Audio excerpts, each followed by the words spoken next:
ایک تو خاوند کے پاس اپنا نقطہ نظر ہوگا کہ وہ پردیس کی زندگی گزارتا ہے اور اپنے گھر کے لیے فنانسز مہیا کرتا ہے، تو وہ انٹائٹلمنٹ فیل کرتا ہے کہ اب اس کو کوئی مسئلہ نہیں ہونا چاہیے. جب بھی ہم کوئی کام اچھا کرتے ہیں تو ہم ایک انٹائٹلمنٹ فیل کرتے ہیں کہ اس کی وجہ سے اب ہمیں دوسرے مسائل نہیں ہونے چاہیے. جیسے خامد شام کو اپنی طرف سے تھکا ہارا جب گھر واپس آتا ہے تو وہ سوچتا ہے کہ اب موڈ بنانا، منہ بنانا، پھوں پھاں کرنا یہ میرا حق ہے. اور خواتین بھی جب اب کام کرنے لگی ہیں تو وہ بھی شام واپسی میں اچھی بھلی دفتر سے آئیں گی تو گھر آتے ہی تھوڑا سا مزاج بنا لینا، کیونکہ وہ مردوں کی طرح بیہیو کرنا انہوں نے بھی سیکھا ہوتا ہے. تو میں سمجھتا ہوں کہ جو کچھ بھی ہم کرتے ہیں یہ جو ہم نے کردار اپنایا ہوتا ہے اپنا زندگی میں، رول اپنایا ہوتا ہے، تو یہ ہم نے اپنی مرضی سے اپنایا ہوتا ہے. یہ جائے کہ یہ کمپلشن سے ہو تو پھر اس کی انٹائٹلمنٹ نہیں ہونی چاہیے کہ اس کی وجہ سے دباؤ ڈالنا، چونکہ میں بریڈ ونر ہوں، چونکہ میں کما کے لاتا ہوں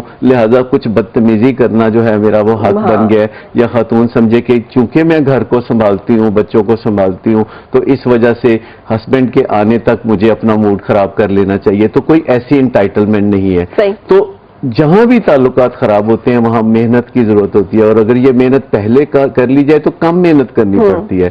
کام بگڑنے کے بعد کریں تو زیادہ محنت کرنی پڑتی ہے، اور یہ محنت دوسرے پر نہیں ہے، اپنی ذات پر کرنی پڑتی ہے. کیا محنت ہوگی وہ؟ یعنی کمیونیکیشن سکلز کے اپنے ذہن کو کہانیاں نہ سنائیں.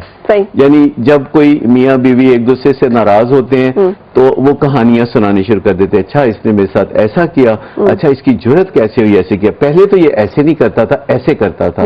اور یہ نہ سوچنا کہ پہلے خود آپ کیسے کرتے تھے. تو یہ جو کہانیاں، ایک بڑی افیکٹو ٹپ اس دن آپ مجھے بتا رہے تھے وہ یہ ہے کہ ہم تبدیل ہو جاتے ہیں. خواتین میں پرابلم یہ ہے کہ وہ چینج ہو جاتی ہیں شادی کے بعد، جس کی وجہ سے بہت ساری چیزیں آٹومیٹکلی چینج ہو جاتی ہیں.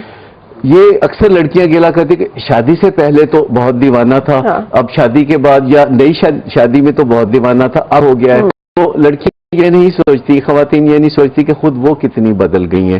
اگر وہ پہلے جیسے رویے تھوڑا سا ناز نخرا جاری رکھیں تو مرد کو تھوڑا سا یہ ضرورت ہوتی ہے کہ وہ عورت کے ناز نخرے اٹھائے. یہ دنیا کے تمام جانداروں میں یا جانوروں میں انسان سمیت یہ ایک طے شدہ امر ہے کہ جو میل ہوتا ہے وہ فیمیل کے کچھ نخرے اٹھاتا ہے، اور اگر اسے فیمیل یہ موقع نہ دے تو وہ تھوڑا سا بور ہو جاتا ہے. تو تھوڑا سا، بہت زیادہ نہیں لیکن تھوڑا سا ادب احترام سے، تھوڑا سا رکھ رکھاؤ میں. کس قسم کے ہو سکتے ہیں رکھیے جا سکتے ہیں؟ وہ جو پیچھے پڑے رہنا، یعنی ڈیمانڈ کرنا کہ مجھے وقت دو. مجھے بتائیں زندگی میں کبھی ہم نے اپنے دوستوں سے کبھی اس طرح کہا کہ ہمیں وقت دیں، ہمیں وقت دیں، ہمیں وقت دیں؟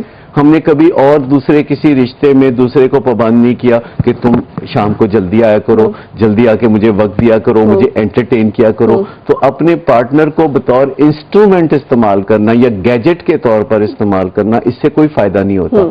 اگر کوئی شخص اپنے آپ پر اتنی محنت کرے اور اپنے آپ کو دلچسپ بنائے، اپنے آپ کو مطلب خاتون کو فزیکلی اتنا خیال رکھنا چاہیے کہ شی شوڈ لک ویل،